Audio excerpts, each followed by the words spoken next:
Become a sustaining member of the Commonwealth Club for just $10 a month. Join today.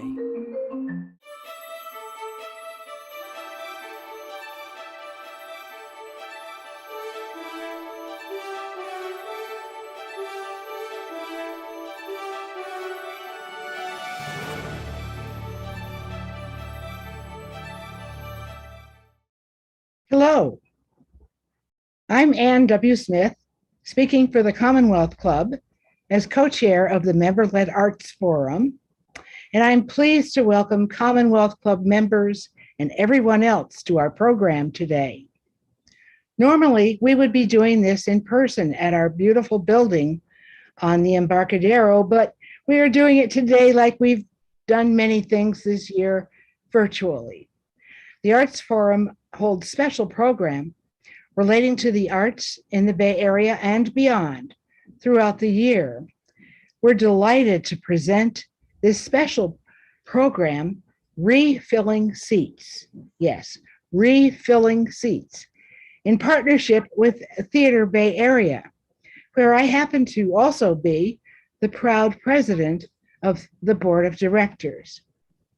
I'm going to turn you over to our executive director, Brad Erickson, who will introduce the panel, and we'll look forward to a wonderful hour of conversation about refilling seats. Thank you. Thanks, Ann. It's really delightful to be here. And as we were getting ready for the show just a few minutes ago, it's been a little bit of old home week as these folks have come together. We've had very few opportunities to meet in person over the last 20 months. And so even just seeing each other on Zoom is a real delight.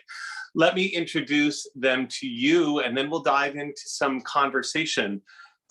These are four newish artistic directors. They came on either relatively right before the COVID pandemic, during the COVID pandemic, or even as it seemed that we were moving out of it, and here we are today. And so their experiences, not only as new leaders in their organizations, but new leaders at this particular time, I think is going to provide for a really interesting conversation today. So with us, we have Tim Bond, who is the artistic director at TheaterWorks, Joanna Feltzer, the artistic director at Berkeley Repertory Theater, Sean San Jose at the Magic Theater, and Kalia Davis at the Bay Area Children's Theater. And I'm delighted to have them here. I'm also happy to say they're all members of Theater Bay Area. So delighted to have you all here.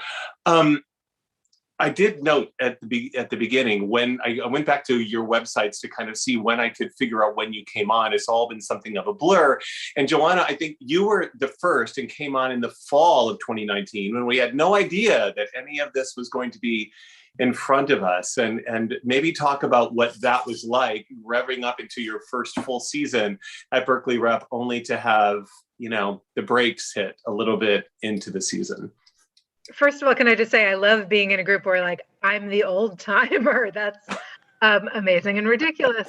Yeah, I started at Berkeley Rep in September of 2019. I had what in retrospect seems like an incredibly blissful 5 months, 5.5 months, with all of the challenges attendant in taking over an organization, My predecessor, Tony Taccone, had led Berkeley Rep as artistic director for 22 years and as the associate artistic director for 8 years before that. So I thought the challenges ahead of me were simply coming into a new company, learning what it wanted and needed of me, what my agenda was going to be for it. All of those things that at the time seemed plenty challenging, only to find that really within a few months, because when I think back, it was really in February, I think, that we all started to get a sense of this impending potential threat. So we started having conversations about health protocols and hand washing. And, we weren't even in the land of things like masking yet. And I'd never heard of Zoom, I can just say. And by the middle of March, we, like everybody, had fully shut down. And so, well, maybe I'll leave it at that, but that was the context of my first year on the job. So I've now been in a leadership position at Berkeley Rep for, 3 times as long in COVID times as I have in normal times. I'm incredibly relieved and proud to say that we started live performances in our actual theater a few weeks ago. And to be in a place, first of all, I know, thank you, my friends and colleagues, for your waving. This one totally felt like we're all really in this together as a community. And it feels like for me to go through the experimentation of opening up our doors and figuring out what those protocols are and how our audiences are responding. The beautiful part of this time is that I feel like we've all been in conversation in a way that I think is really, really unprecedented. So as thrilled as the four of us, Tim and Sean and Kalia and I were to see each other today, it's in part because over the last 20 months, we have been in conversation together, first precipitated, I think, by total crisis, and then by the opportunity of what it was as a community to think how we were all going to walk through this together. And I say that in relationship both to the COVID pandemic, but also to this real call for change in terms of anti-racism and in rethinking what our relationships were to social justice. And it's meant that there have been incredibly rich and rigorous conversations that have happened among arts leaders. So I have colleagues now in these three people with whom I get to spend time today, but also across the Bay Area in ways that I never had anticipated. So sorry, I feel like I just spat out a whole lot of thoughts and feelings about it all, but that's sort of where I find myself today. Yeah. Tim, you came in like in March, I think, of 2020, right? So you were on your way. Obviously, you were ready to take those reins. And was there a show up and running when you came on? And did you have to close it down, or was it already? Where were you in that timeline? And you're muted. I started, you think I know how to use Zoom by now.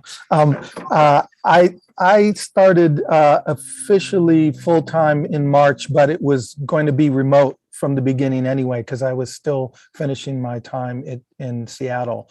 And then COVID reared its head, and I decided to just move here in April.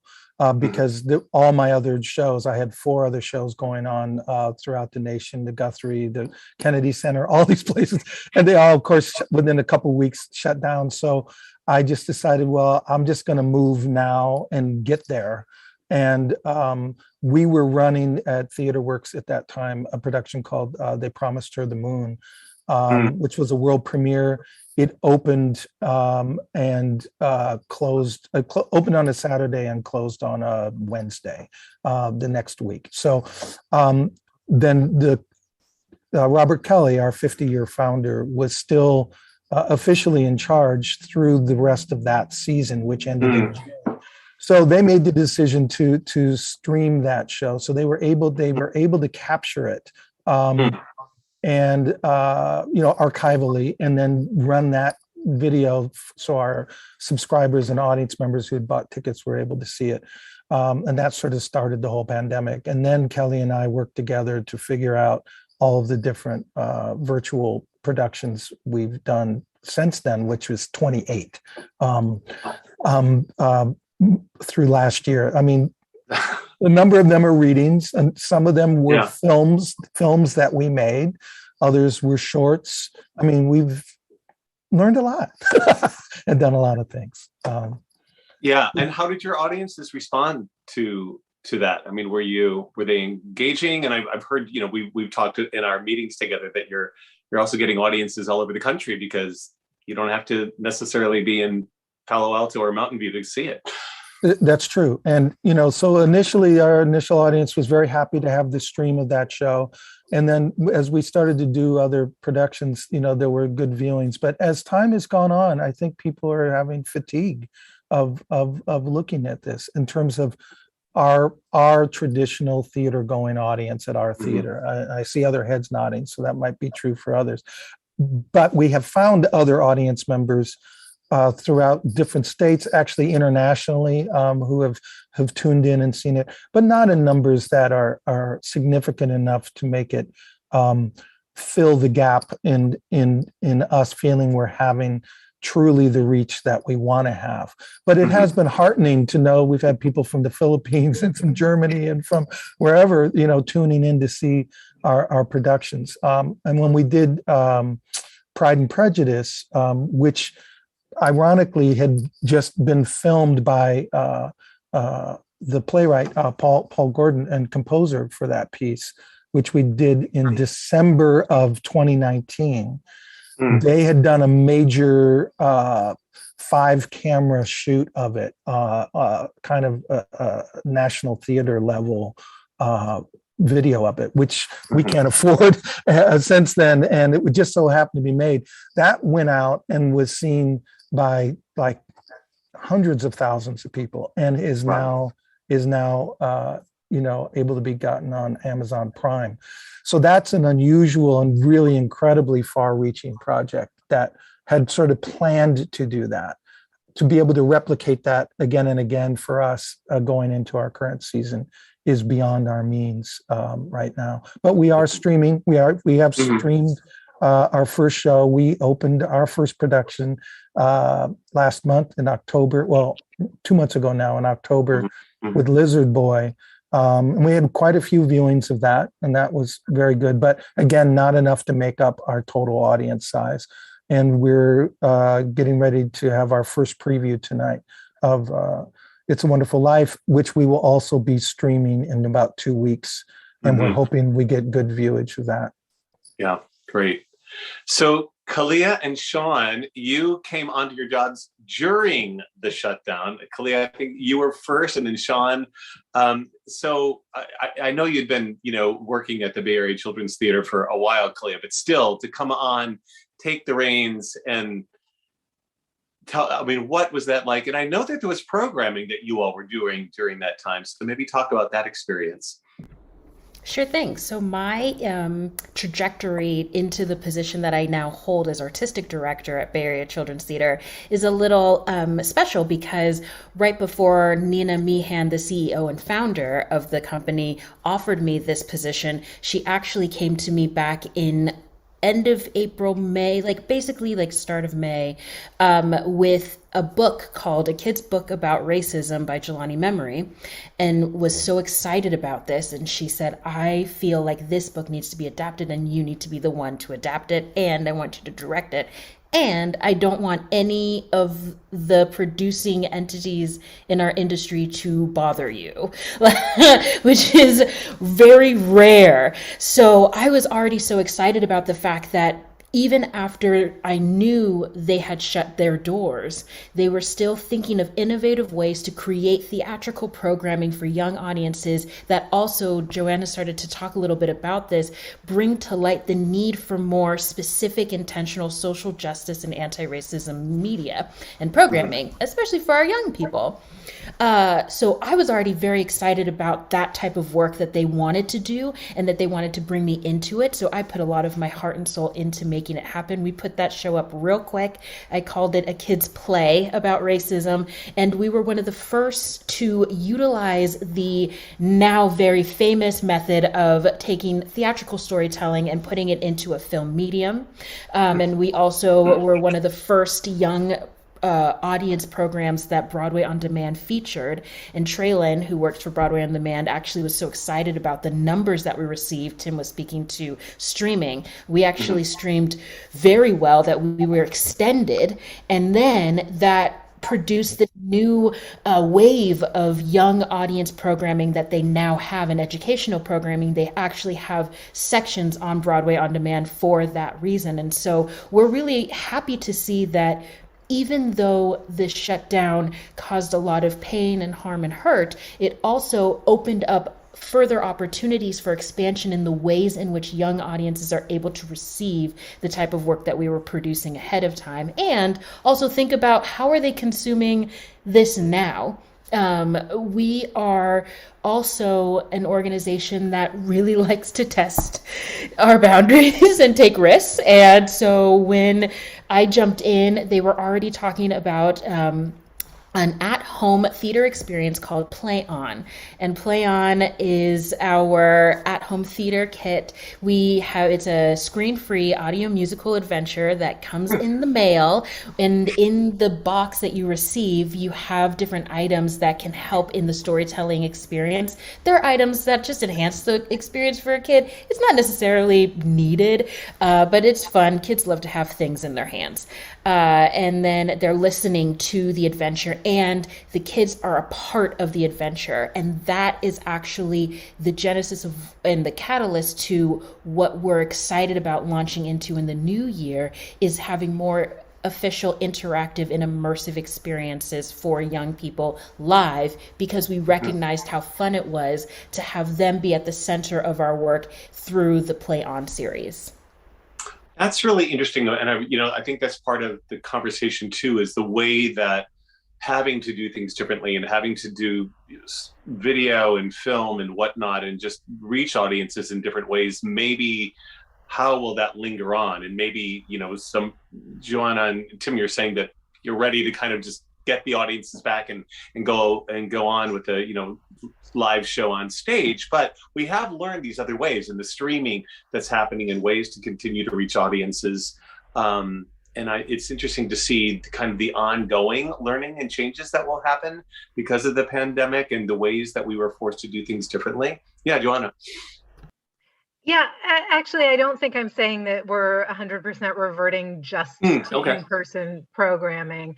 I think the commitment we made early on in this was that everything was going to be an experiment. Everything was going to be things we were trying for the first time. And the reason to invest in those experiments was so that at the end of this, whenever the end may be, we would come out of it with new skills, with some new practices, with some different modes and means of engaging with audiences, whether they're our subscription audience or whether, as Tim and Kalia have said, we have had this incredible opportunity to be essentially in conversation with people who are in Paris and in London and in Montana. And, some of them were people who had relationships to Berkeley Rep in pre-pandemic or, maybe even decades before. And this was a chance for them to reconnect to an organization that, had been really meaningful to them, as well as new people who were responding perhaps to a particular piece of programming. So I think, and forgive me, I'm now going to speak for all of us. Interrupt me when I'm wrong, friends. But I think all of us are figuring out how we're going to take the things that we've learned, positive and negative, and use them as we move forward. I don't think anybody is like, oh, business as usual, we're going back to the before in any form. Yeah. Sean, I'm gonna jump over to you because you've taken the lead at this legendary Bay Area theater company, and you are making some changes there on its cusp of reopening. Maybe talk to us a little bit about that and your vision and some of the changes already underway. Yeah, thanks, Brad. And thank you for gathering us together. Thank you, Miss Ann, for doing that. I missed the gavel is the only thing. It's good to see a lot of old friends and some new friends. And yeah, I'm excited to hear what you all are talking about. And for me, I think a lot of it was, I come from a group that's been here in San Francisco that is kind of specialized in just reaching community. And so there was kind of a very particular focus always has been at the luxury of what we get to do and the passion of what we get to do. And now having this new opportunity, as you say, Brad, a bigger platform at Magic Theater, it's been helpful for me in a weird way to come into it where our land beneath us is unsettled, because I'm hoping that we can use this time to reshape the landscape. We long overdue for it. Class-wise, race-wise, culture-wise, language-wise, phenotype-wise, every wise there is. And especially in the Bay Area where, our cities are getting swooped under us by these unknown mega corporations, and every block you go down gets changed before you. So how do we hold on to what we have, which is power of communing, power of storytelling, power of seeding conversations that can make, if it doesn't make political change, at least it plants dialogue for civic thought, at least. I say all that sort of highfalutin stuff to say that coming into this, it's been helpful to be able to wipe away and go, what do we want to focus in on and how do we want to approach it? Because my whole approach to even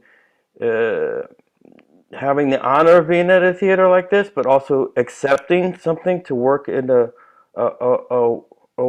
white organization, a white institution, when I'm interested in rightfully centering people of color throughout everything, it helps to have a wider open focus, if that makes sense, so that it doesn't feel like a total dismantling. And as we know, race stuff, class stuff, it's all fear-based. So as soon as you start to make one move forward, everyone's like, why do you want to break that? And it's like, I don't want to break anything. I want to redefine things so they have resonance for more people.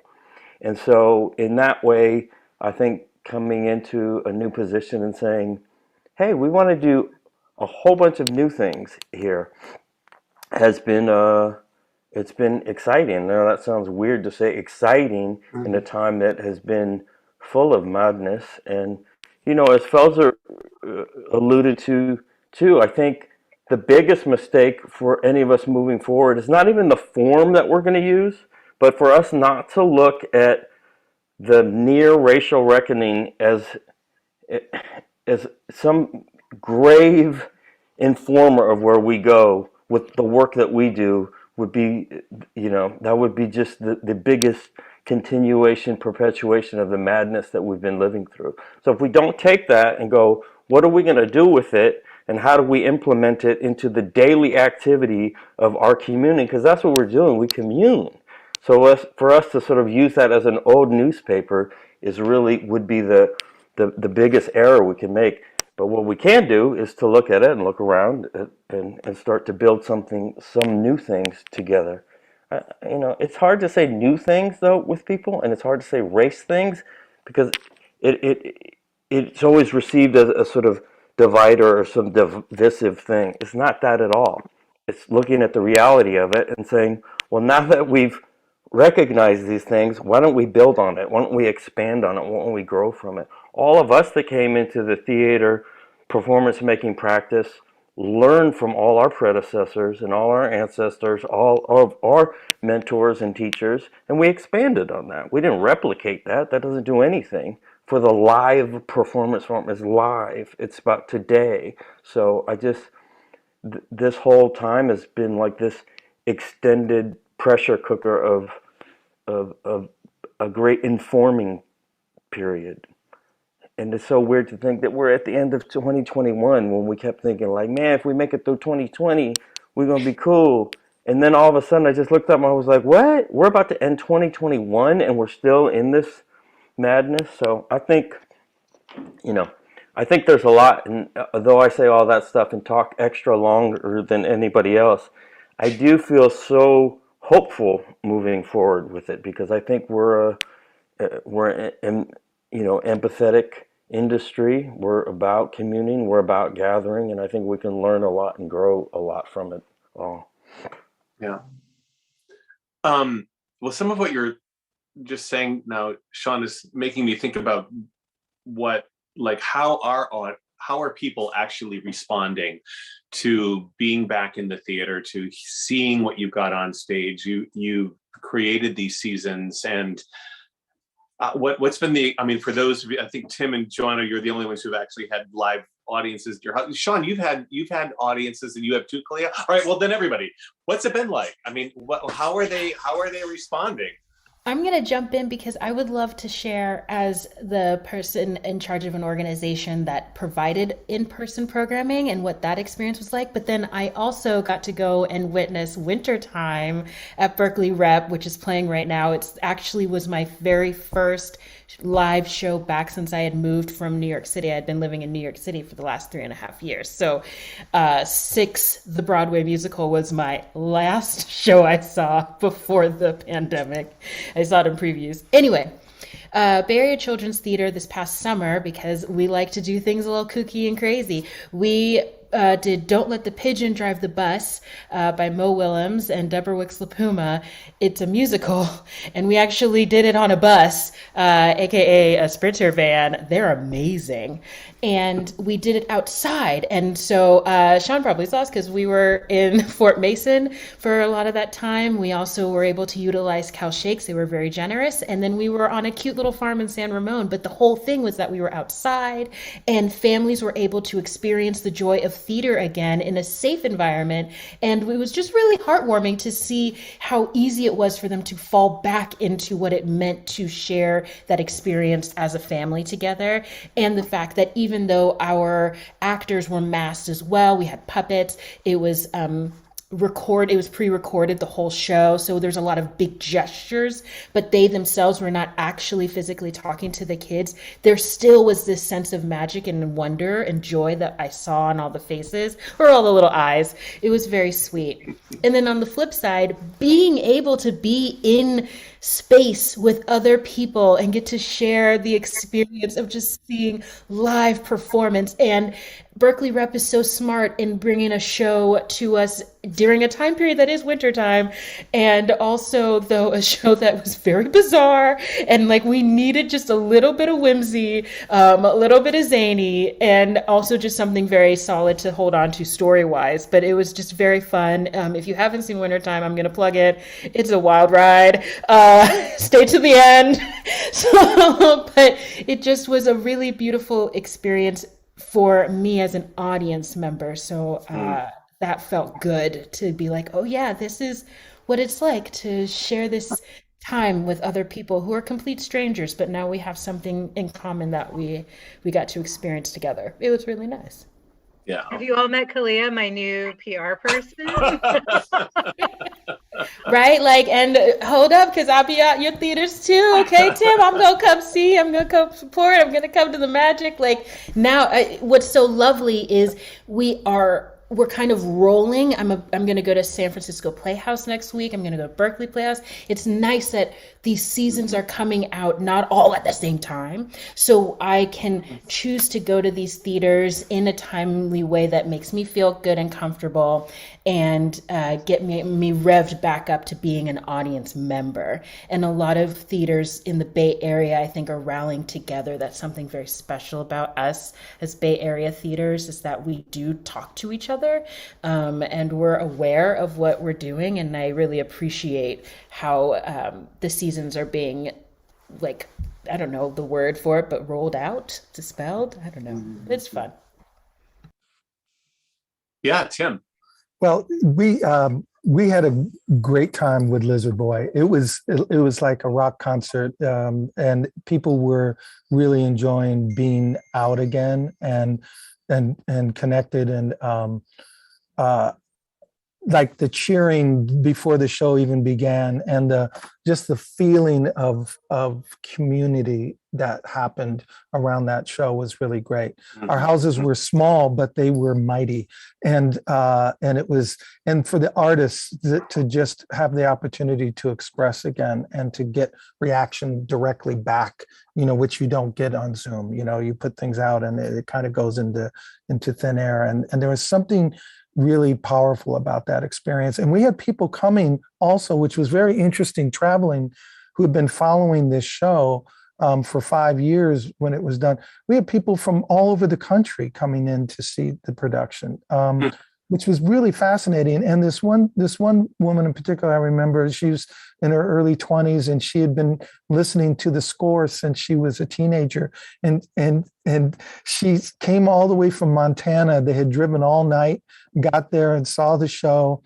And she was like in tears afterwards. Thank you, thank you. I've been wanting to see something and to be around some people and to have theater again, and it was so meaningful. And also, you know, many of our subscribers who did come, who were just saying it's been terrible to be stuck at home and to not be back with their theater family again. So it was really special.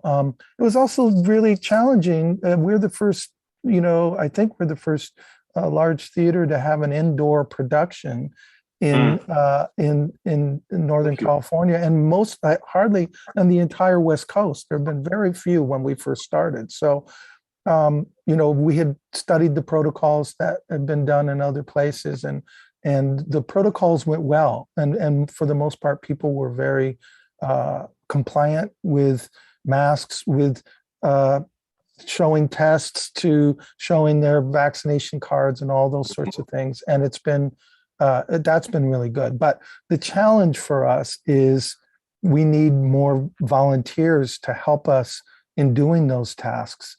And now during the holidays, it's very hard to get people to be there for all the performances, because it takes like a front of house staff that's 3 times the size of normal to accomplish it.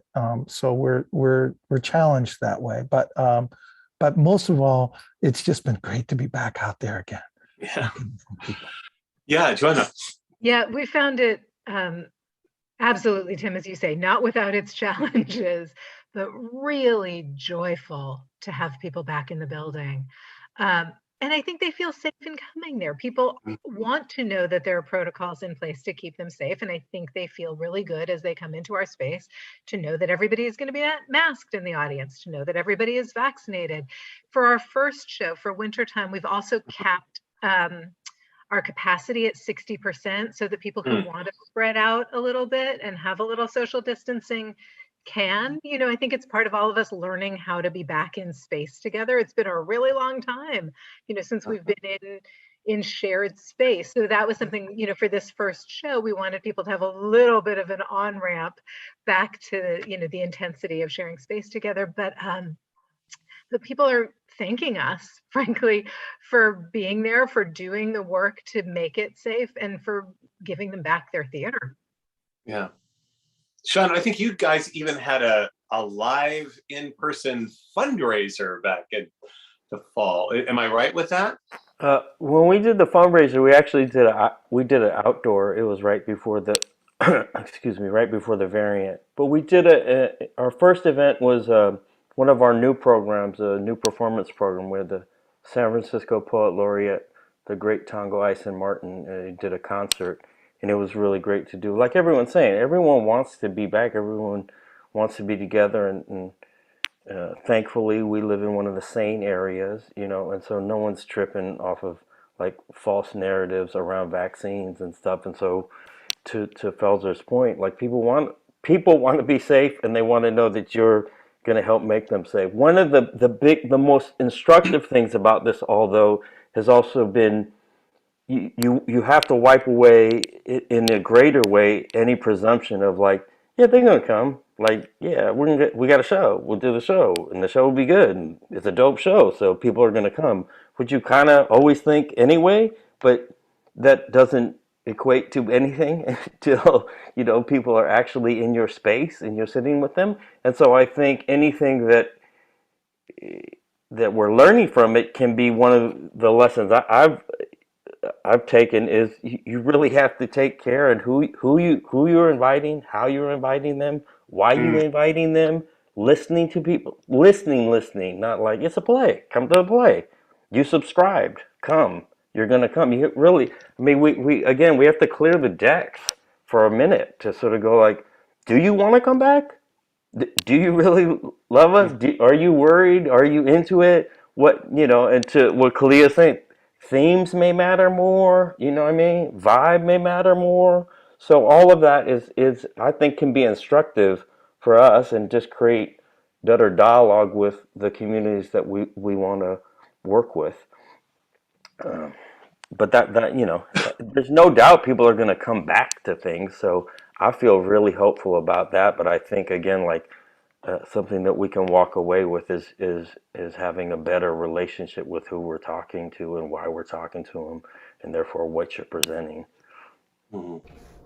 To tag on to that, I also want to uplift and amplify accessibility that is inherently becoming part of the forefront of a lot of the way in which we're setting up our programming, that unfortunately has not been at the forefront of a lot of theatrical institutions in the way that it should be. And it's because we've needed to, but just in thinking about the fact that, Sean, especially in children's theater, we do this thing called a wraparound. So we provide information ahead of the time so that students and young people and their families know more about the work that they're going to be walking into, and then try and provide something at the end so that they can take that home with them. They can think more about it. They can continue to live within the world based on what they had just seen. And I think that it's naturally starting to happen more and more that we are being very aware of what our audiences truly need in order for them to feel so comfortable coming back to our spaces.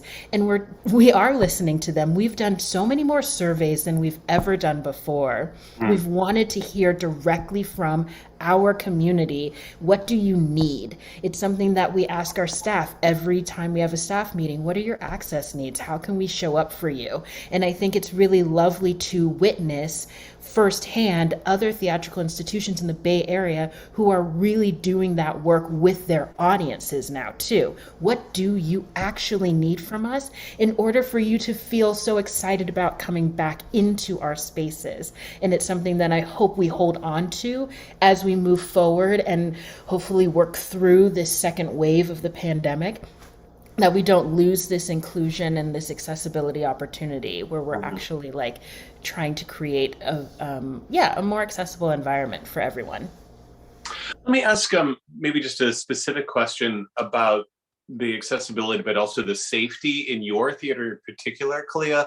I mean, for the audience to know, most of our member theater companies and many of the performing arts groups around the Bay Area are using this basic protocol of needing to show a vaccine card when you arrive with your ID, and everyone has to wear a mask when you're seated inside the theater. Some folks are having concessions and others are not, but the in the theater experience is pretty much that. But with dealing with young audiences and with children, what are your protocols at Bay Area Children's Theater? We have done very well at like avoiding, because we have not had anything inside. We've been like, okay, we're just not even gonna touch that. But now we have a holiday event coming up that will be outdoors at Cal Shakes. So we will be probably implementing a lot of the same protocols that we did for our pigeon performances, because audiences seem to work really well with that. That included temperature checks, everybody being masked and socially distanced. We have on staff someone who is a COVID officer, and so they're constantly giving us the updates. But I'm glad that you're lifting this up, because it is a bit of a challenge working with my incredible colleagues and seeing how, in my opinion, easy it is to just say this is the way that it needs to be and then assume that audiences will adhere to it, when we can't actually demand that, because our key demographic are 3-year-olds to 10-year-olds. And just recently, they approved vaccines for 5 and up. So even if we say you must show proof of vaccine if you are 5 and up, we are discrediting the siblings of those 5-year-olds from being able to show up too. So we are working right now with our COVID officer, watching and listening to all of the guidelines, checking in with our fellow colleagues in the TYA industry around the country, and noting what they're doing for their indoor protocols, and hopefully we'll be adhering to that, and it's going to be something that is manageable by all parties. Something we noticed that we may need to invest in is on-site rapid testing, which is what they did with Winnie the Pooh in New York. Most recently, they had on-site rapid testing, so the moment the audience came in, they got a rapid test. It took about 15 minutes, and then they were able to be seated. So it's something that we're really looking into, and we're creating a budget around it, because we want everybody to feel safe, but we also don't want anyone to feel excluded. Right. I think maybe something that would be interesting for the audience to know is the way that these protocols play out in the rehearsal room. And you've got a musical coming up, Joanna. And you had a musical, Tim. I mean, how does that work if you're trying to wear masks and sing at the set? Maybe just tell us a little bit some of the stories from that experience of like just trying to rehearse a show and get it up on its feet in COVID era. Yeah. The very first thing, actually, the first room that we gathered artists in was a workshop of our musical Goddess, which is coming up later in the season. And so that was a piece that was really, the workshop process was meant to be obviously tons of singing, but also movement based. And this was now a few months ago. So everybody was vaccinated, tested. We were testing, we started off testing the whole company twice a week, and we moved to 3 times a week. And they were masked fully for the first 3 weeks of a 4-week workshop. And as we were preparing for these sort of sharings towards the end of the workshop, they unmasked. So they were singing and dancing in masks. And that is brutal. I mean, I was incredibly impressed by the work they were able to get done. Frankly, when so much of your communication as an actor is about looking into the face of the person opposite you and wanting to read expression, not to mention hear the articulation of a line of dialogue or the notes of the song. So that was really hard, and we did it. And it was really great to see that the work could progress, and that there was a moment with those protocols of vaccination and masking and testing all together in place where we could invite solely the performers to unmask. Everybody around them, director, designers, choreographers, me, everybody else is masked. And that's what we've been doing. In wintertime, it was a very similar thing. Everybody in the room vaccinated, tested, and masked, except for the moment that you're standing sort of on stage doing your scene work. As soon as you move to the side of the room, or you're done with your 10 minutes in the center of the room, you're masked again. And I imagine that's what we're going to be doing for Swept Away, which begins rehearsals here on Tuesday. Yeah, I'd say ours is very similar, and we're our first. We did workshops and did some things where we had masked folks throughout that process. But then by the time we got into production for Lizard Boy, that part of my selection of that piece 6 months ago, in anticipation of where we ended up, was that this was a bubble already. This group was a threesome that had been working together and known each other for years. And so they came as that bubble. So they were able to be unmasked, though they were tested twice a week, and we had everyone else in the room was masked. Anyone else who ever came into the room to see anything or do anything, bring props in or whatever, had to be tested. And we're still in that protocol. So everyone else is masked, but the performers are masked up until the moment they're actually doing scene work, and then they go right back into the mask instantly. So what's tough watching the directors and through this, because I haven't directed in that mode yet, though I'm going to Seattle in 2 weeks and directing a workshop, and we'll be in this mode, is you're getting notes from your director, and all you're seeing is their eyes and trying to hear their tone. Are they smiling? Are they grimacing? Is the actor getting the note and taking it, and what's their response? It's really tricky, because we are such social beasts as humans, and theater, we really read body language and expression, facial expression. Yeah. So it's challenging. And so sometimes, because I've tested, I test a couple times a week, I'll come in with my mask on, I'll do whatever. And then before I leave, I'll drop my mask just long enough for them to see I'm smiling and I love you guys. And you can just feel this instant, like everyone's shoulders like drop and their smile back, and they're like, okay, we're all good. But until then, everyone's just like, you're on point, because you're trying to listen and you don't know, am I hearing the tone right? What's happening? It's not that much fun, but it works out, and everyone is working very hard to make it happen. That actually brings to mind one of the researchers that we've worked with, and you all, I think, know of this, has a feeling that the masks will affect the way the audience responds to other audience members. There's a way that we read off of each other, but there's definitely a way that the actors read off the audience while they're playing. And so I hadn't thought about, have they mentioned anything? Have you noticed that the actors are responding differently, or maybe not getting the visual and verbal cues that they normally would from an audience to sort of read how they're following what's happening on stage? I'm just curious, maybe not. A bit. And I'll just say real quick, and then Joanne, you should jump into it, is one of the things I've said actually for 30 years doing this, but I kind of pumped it up right now, is the last thing I say is make some noise to the audience. I'm like, make some noise. Like, we need to hear from you. Like, just make some noise. And so, hopefully that helps. But I do feel like the actors, they can read vibe. So they're getting vibe, but expression is part of it. Even if they're not looking at the audience, you can kind of feel that energy. And you can tell if when people laugh or when they gasp or when they have whatever vocal response they have, hearing it through a mask is dulling that. But so they're getting the bigger responses, but there's probably a number of subtler ones they may not be getting back as much. What do you think, Joanne? Is that true for your folks? Yeah, I think so. I mean, it's an interesting question. I hadn't posed it to them now that they've been in front of audiences for a couple of weeks. I'm really curious to know more as they've acclimated to that. I don't know. I find that when I've been an audience member, and I've now done it a bunch, partly because I feel a responsibility to turn up for my friends and my colleagues. And also it's all research, right? Every theater you walk into, you're learning something about how to make this work. I find that I'm more inclined to be vocal at a time that perhaps I would smile or chuckle, and you feel like you want to sort of push your responses out through your mask, because you know how hard it is to be, to feel like any of the responses that you get are essentially muted. In that way that we're all grinning at each other so hard that, our eyes are all scrunched up now, because we have to tell the people who we're encountering, I'm actually smiling at you. Yeah.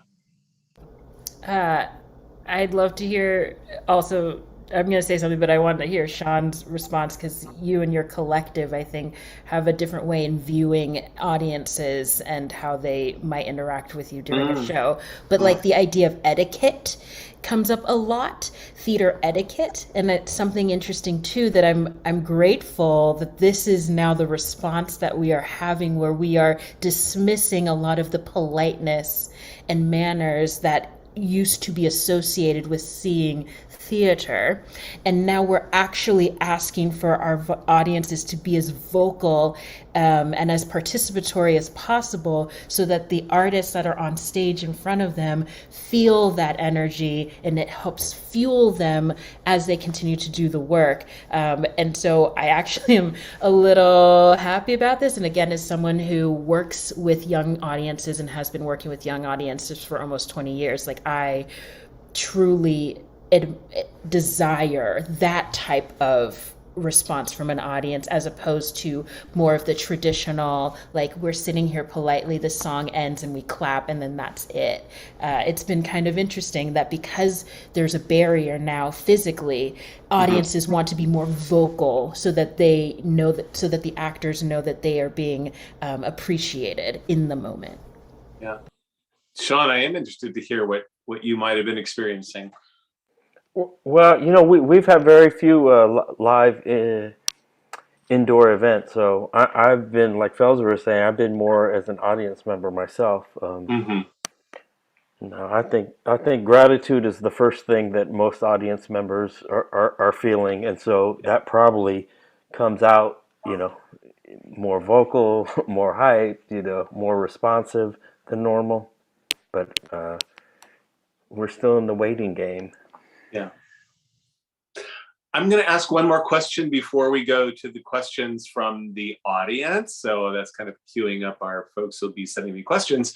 But I just was curious about, so much has happened in the last, 20, 22 months. And for all of us and for the whole world in so many ways. And not only the pandemic, but, as we've been talking about, and you brought up first, Sean, the way that the racial reckoning that we're having. So much has happened, and I just wonder what has maybe been the biggest learning that you've had, either personally or for the theater or the world. But like, how are you different now than you were in February of 2020?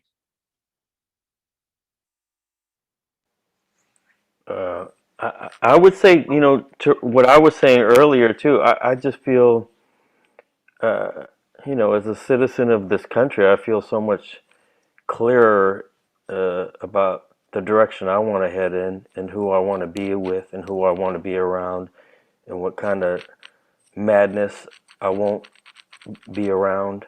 So it's a strange time because it's so beautiful, and it's also completely horrifying.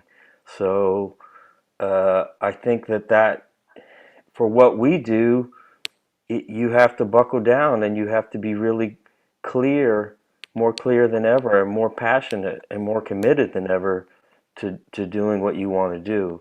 And I believe in bringing people together, and I believe in uplift, and I believe in love, and I believe in representation. And so all this other madness that's happening on political levels, on nonsense madness, fake news levels, is just, it's so much devilish static. So it makes it harder to exist as a human being and as a soul. But in a weird way, not to sound too righteous about it, it makes it clearer what we're doing. Because all of us that do live performance or creative arts like this, we choose to do this. You got to do it. You got to do it. If we had other means to exist, we would. But we're committed to this, so you have to recommit in a way. I mean, the battle is on. It's bizarrely, and I'm not trying to be putting too much on it, but it's the space between revolutionary and storytelling just got a little closer together because of all this madness, and I'm okay with that part of it. I don't like all the hate, but I'm okay with us, fighting for a cause, especially here in the Bay Area where that's what we believe in. Mm-hmm. Yeah, Tim. I love listening to you talk, Sean.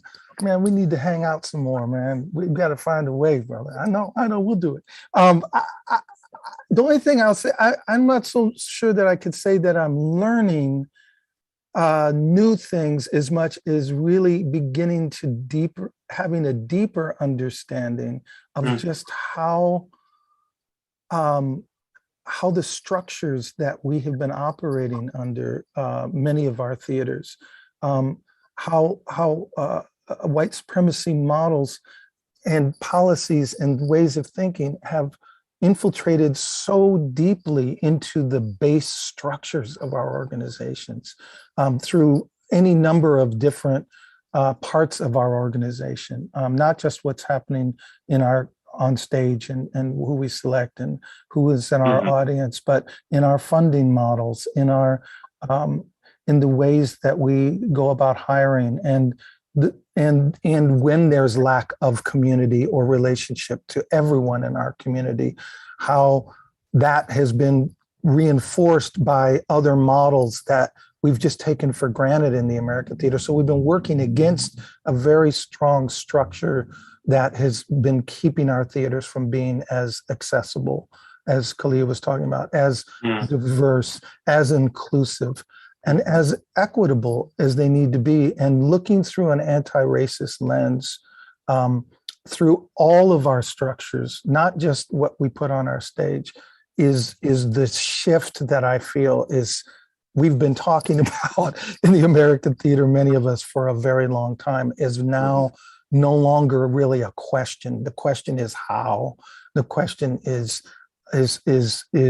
how to get everyone on board, and how to decenter the white power structures that have held things in place, and people who are very good people who have not maybe at all been consciously aware of the impact of those structures are now having to do that. And we've been talking about it and talking and talking. I think it's getting clearer now. So I can only say for me, I am incredibly hopeful that we are finally, as a nation and as a theater industry, beginning to take on these issues in not just alone as one company or alone as an artist coming into an institution, but that now if you speak, I'm hoping as you come in as an artist, and I'll speak specifically as a BIPOC artist going into an institution, many of whom are predominantly and historically white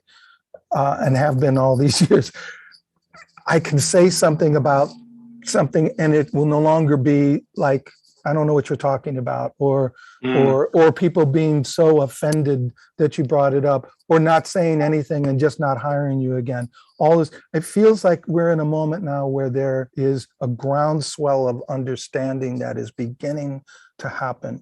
We've got to get it to our boards, and we have to get our audiences, the traditional audiences that many of our theaters have, to begin to understand it, because they're holding on to some things that are continuing to do damage. But I'm hopeful. I feel very hopeful that something significant is going to come out of all of this work that's happening right now. So that's where I am. I'm on the hope train. Yeah, Joanna. Yeah, I mean, part of what I'm feeling is just this incredible sense of responsibility. I feel really responsible to creating an atmosphere in which the artists who I invite into this organization can work in safety, with a sense of respect, with a sense of care. I feel really responsible to my staff. This has been an incredibly challenging time for anybody trying to make a living in the arts. And, you know, there are people who've frankly chosen to leave the field. And I think we have to collectively figure out how to make this, you know, Sean and Tim, you're both pointing to this sense of commitment that people who make theater, who make live entertainment feel. And how are we, from the point of view of institutions, going to meet that commitment to them? How are we going to make this seem like a viable career path and life path?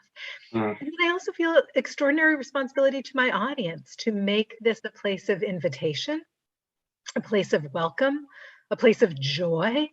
I'm also really aware that people have relationships to each one of our organizations where they come to us as a place of learning.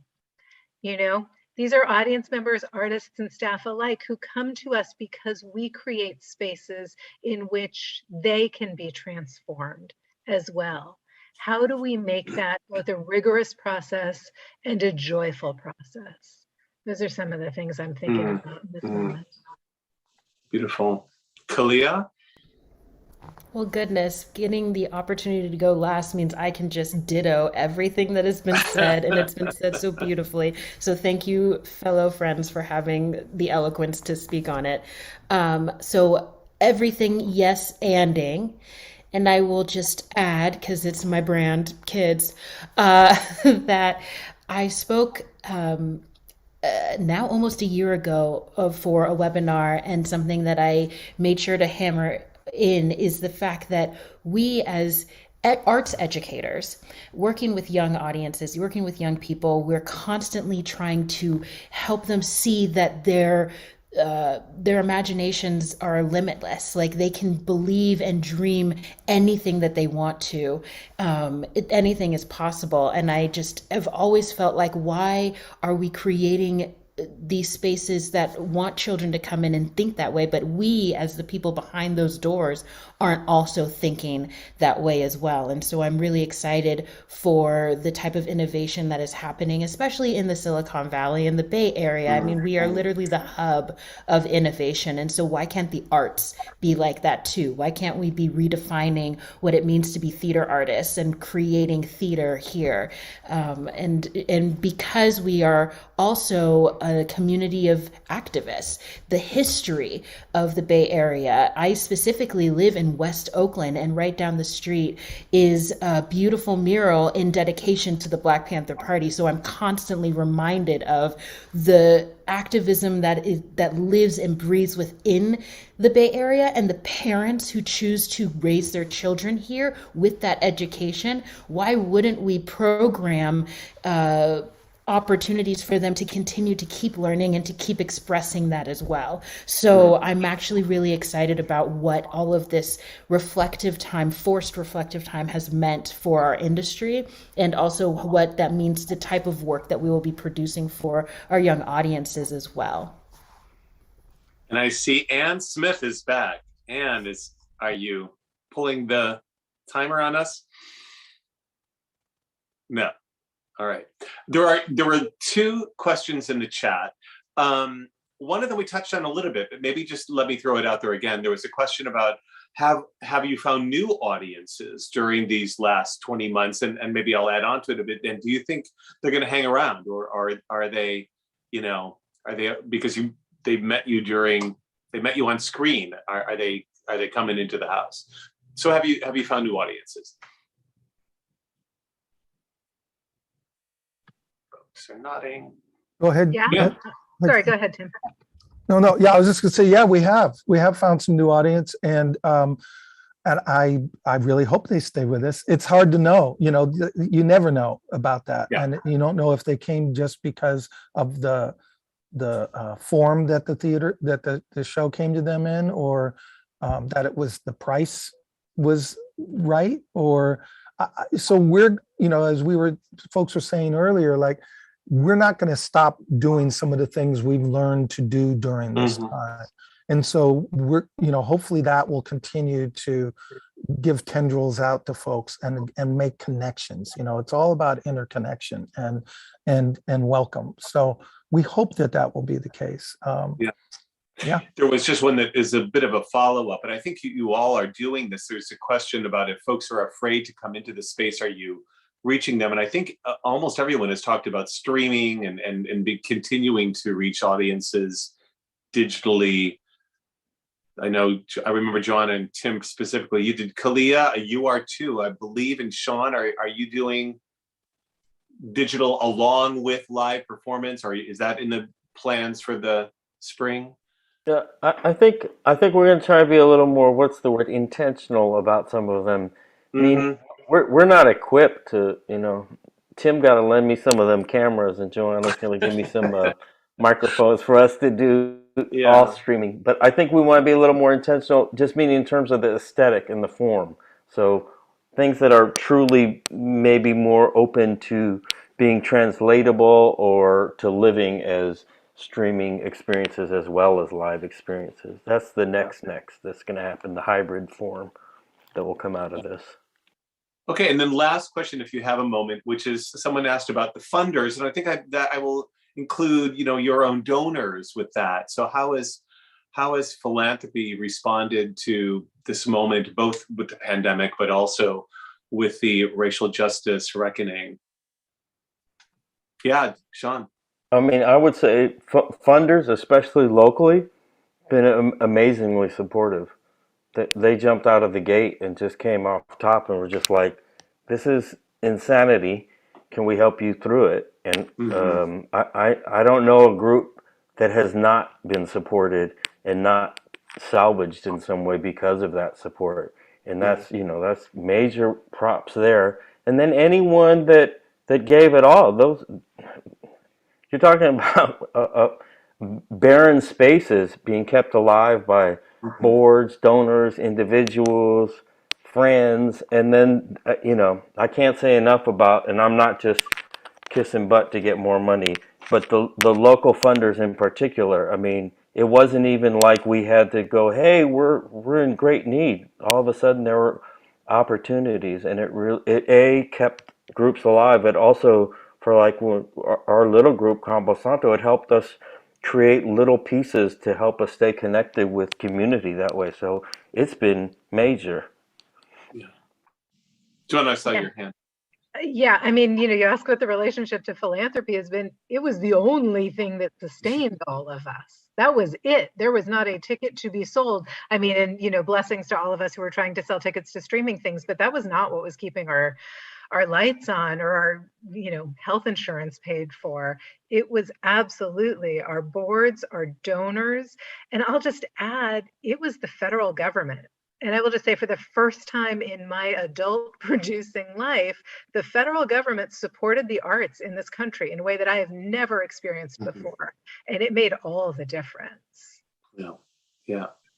Yep, I third those emotions absolutely, and our boards and audience members and who donated tickets back when they couldn't come to see shows. People really stepped up to help us, so we're very thankful for it. I'm concerned how much longer that will continue, as we all get fatigued with COVID. But just we still need the support, and because we're not going to be back up to full capacity again for a while. And so without philanthropy, most of our arts organizations would be closed, shuttered permanently right now after this amount of time. And Tim, I think it's so important what you just said. We are not back to full capacity.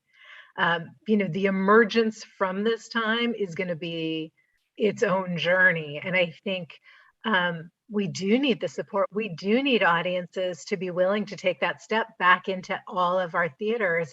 And I know it's a little frightening the first time, and I would just really assure people, paddle, paddle, paddle, the water's fine. We're gonna look after you.